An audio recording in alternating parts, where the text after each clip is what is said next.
Hi, it's Sean, the Fluency Awesomeizer. In this video, I'm going to take a few minutes and help you decode big words and also give you some tips to help with spelling. I've got 3 words to take a look at today, so let's get ready. All right, I'm about to show you a word and I want you to read it right out loud. What's this word? All right, what's this word? And how about this word? These 3 words are really similar. The top word is compliant. The middle word's complaint. Down below is complete. You read all 3 of them. That's great. Excellent reading. Keep watching them to help you with some spelling tips.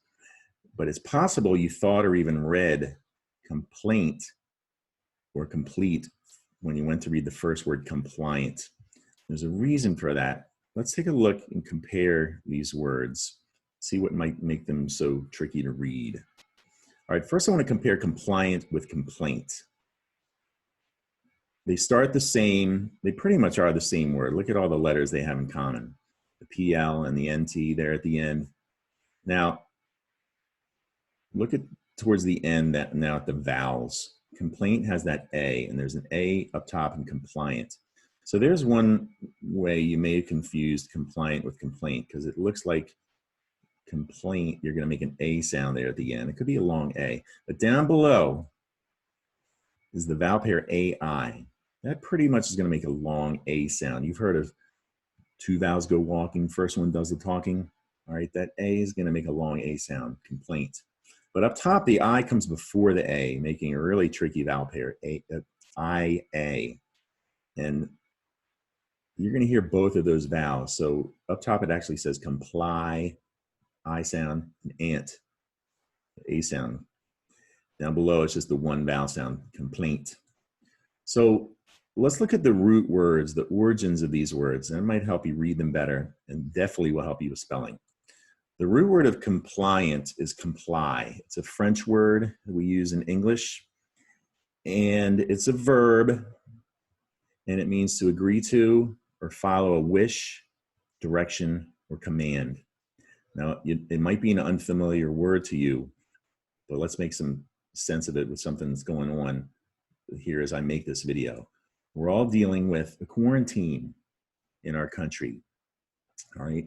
And the quarantine is asking you to follow a lot of new directions that most of us don't have experience with, starting with staying home all the time, not going to work, wearing a mask, all right? These are really difficult things to adjust to and comply with. So we all need to comply to directions that come along with a quarantine so that we can stay healthy and we can get rid of this virus. That's something that's going on now as I make this video. So comply is a French word. We're going to drop that Y and add an I and add the suffix ANT. And the verb comply has now turned into an adjective. And if you're compliant, you're doing a good job with the quarantine. If you're starting to get a little restless and starting to complain a little bit, speaking of complain, you're having trouble being compliant. So that's what compliant means. Let's take a look at the root word of complaint. It comes from the French word complaindre, all right? You can see complain in that French word complaindre. And originally, a long time ago, this word complaindre, complain, had everything to do with expressing grief or sorrow. That's what all it was used for. Now, today in English, we have the word complain, and we all know what complain means, all right? What? What do you mean I have to wear a mask? Oh, I don't want to wear a mask, right? We're all complaining a lot under quarantine.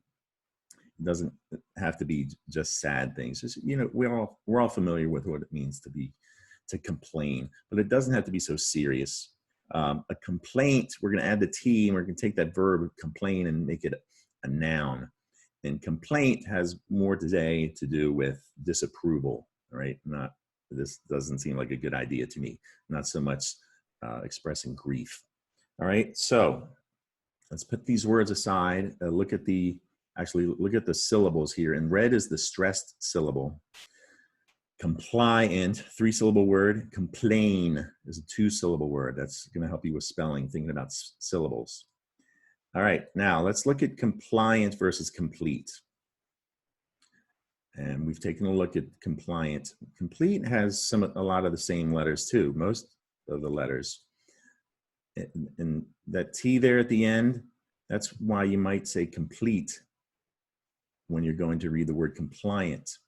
Now here's the thing, a word like compliant, it's not a very familiar word, but it's also a long word. You can start strong in the beginning and get the C-O-M-P-L, but you might give up a little towards the end, and your brain will move some letters around or even take them out. So there's how compliant can look like complete, but compliant actually has that I we talked about, and then also an N. Right, and so to drop an I and to drop an N from a word, especially at the end of a word, that's very common behavior. All right, so just take a good look. If indeed you said complete, take a look. There's an I and an N that you need to pick up there at the end. Make sure you read big words like this all the way to the end and try to resist guessing. Now, quick look at the syllables. In red again is the stressed syllable, compliant, complete. Now we're going to put these words aside and wrap up here. I want you to hit pause and read this. It's going to give you a lot of extra practice on this IA business. Hit pause and we're going to wrap up after this.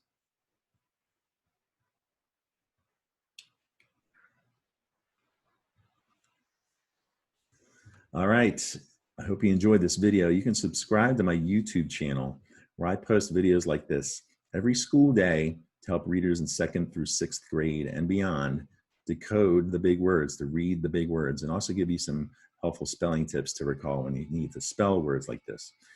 Mom or dad can follow me at the Fluency Awesomizer for lots, the Fluency Awesomizer on Facebook for lots of practice like these. You can go to my photos, mom or dad, find practice like this, and it's just as helpful with decoding big words. All right, I hope to see you again in my next video here at the Fluency Awesomizer.